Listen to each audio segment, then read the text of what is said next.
Hello, PEI. We're jumping into something really interesting today. Yeah, it feels very relevant right now. Totally. We have Mike Montague over at Remax Charlottetown to thank for this one. Mike, you pointed us towards this story, so thank you. Touches on something, well, a lot of us see every day, the lawn. Exactly. So our mission today, we want to unpack, is this sort of shifting relationship people are having with their lawns. You know, the classic look, that perfect short, super green carpet. The standard suburban dream, kind of. All right. Well, Mike sent us this great article that looks into how that whole idea is really starting to change. We're going to try and figure out, why it's changing, what people are doing instead, and maybe what it means for you. Okay, let's get into it. The article points out that this traditional idea, the perfect lawn we all picture, it actually has pretty deep roots. Think English and French aristocracy. Oh, really? Like old fancy estates? Exactly. It was basically a status symbol, a way to show off, look, I've got so much land and free time, I can just dedicate all this effort to something purely decorative. Huh. I never really thought of it that way. But yeah, for ages, that was the goal, wasn't it? That view is becoming, well, a bit problematic today. Yeah. When you get down to it, that perfect green lawn is often kind of a wasteful monoculture. Just one type of grass. That's the word, monoculture. And keeping just one thing growing everywhere takes a lot of inputs. The article mentions, pesticides, fertilizers. They have their own issues. But the big one, water. The source had this pretty stark statistic. Outdoor watering, like sprinklers and irrigation, give you over 30% of a household's total water use. 30% just for grass. And it gets worse. In drier areas, that number could even double. Imagine that. Yeah, that stat alone really makes you stop and think, doesn't it? And that heavy resource use, it's a big reason why this alternative approach is gaining steam. Okay, so that leads us right into this low-mow movement, yeah. This is where people are deciding, okay, let's do things differently, kind of embracing a low-mow lifestyle. Right. And it's not just about, letting your yard totally go, though less mowing is part of it, obviously.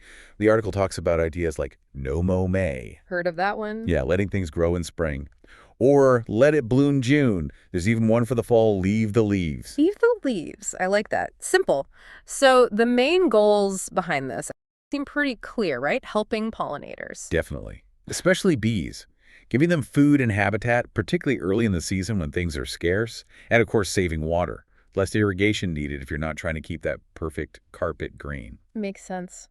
Picture maybe a homeowner, maybe someone right here on the island, who starts experimenting. They don't, tear up the whole lawn at once. Maybe they start small. Digging up a patch of grass, sowing some native seeds there first. That feels way more doable, doesn't it? Like a little test zone. Totally. And this homeowner, they gradually just let more of their yard grow taller. This one homeowner, they actually got a letter from the local authorities about the grass height. It shows how strong that short grass equals tidy idea still is, Wow. Okay, so what did they do? Just mow it? Well, the article said they got clever. They used signs from a local conservation group. Ah, smart. Yeah, the signs basically say, hey, this isn't neglected. This is intentional habitat. Yeah. It completely reframes it from messy to purposeful. That's brilliant. And the results for this homeowner, parts of their yard are basically no mow May all year. The backyard's got native grasses, plants growing like knee-high, maybe taller. This homeowner talked about a cacophony of birdsong, especially during migration, all drawn in by the insects and mulberries apparently growing there, a buzzing, chirping ecosystem instead of just a mower drone. It's a total transformation from a green desert to something alive. Yeah. The article had another example, too, someone who started just because they were sick of mowing all the time. Huh.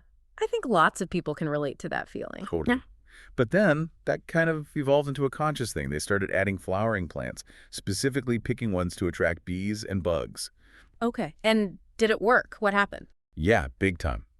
So many insects and pollinators showed up that the neighbors' kids started coming over just to look for butterflies. Oh, that's lovely. Isn't it? It gives the insects time to emerge from their larva or egg stage, which mowing constantly disrupts. That makes sense. Bringing wonder back into the yard.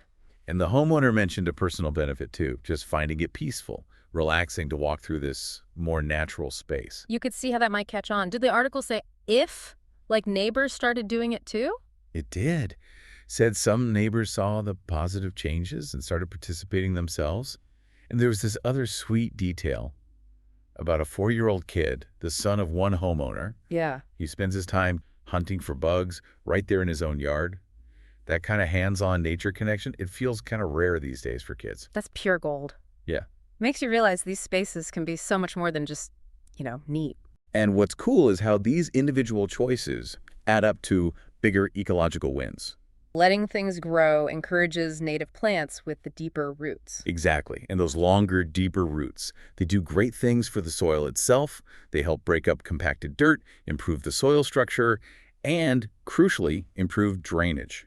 Okay, so that connects back to the water thing again. Precisely. Better drainage means more rain actually soaks into the ground, right? Instead of just washing off into the storm drains, maybe carrying fertilizers or pesticides with it. You got it. Yeah. Less runoff, more water stored in the soil, potentially recharging groundwater, and definitely less need to water it yourself later. It's a whole positive cycle. A more impactful strategy long-term is to mow less often throughout the year, maybe every 2 weeks instead of weekly. Okay. And this is key, actively replacing some of that turf grass with native plants. Plants that provide food and habitat across the seasons, not just for 1 month. So it's shifting from just not doing something, mowing, to actively doing something else, cultivating biodiversity. Exactly. It's about thoughtful stewardship, not just neglect. And that's where, local groups become really important. Getting guidance on picking the right native plants, non-invasive ones, suited for your specific area, your climate, your soil. So the people really succeeding with this, the article implies they are managing their yards differently. They're carefully pruning, weeding out the invasives, helping the beneficial native plants they actually want to thrive. It's a different kind of gardening, really. Less about total control and suppression, more about guiding a diverse community of plants and creatures. Thoughtful cultivation. Okay. The big takeaway from this deep dive feels like this clear, growing movement to rethink what a lawn even is. Moving away from that perfect, thirsty green carpet towards creating something more biodiverse, better for pollinators, and way smarter about water.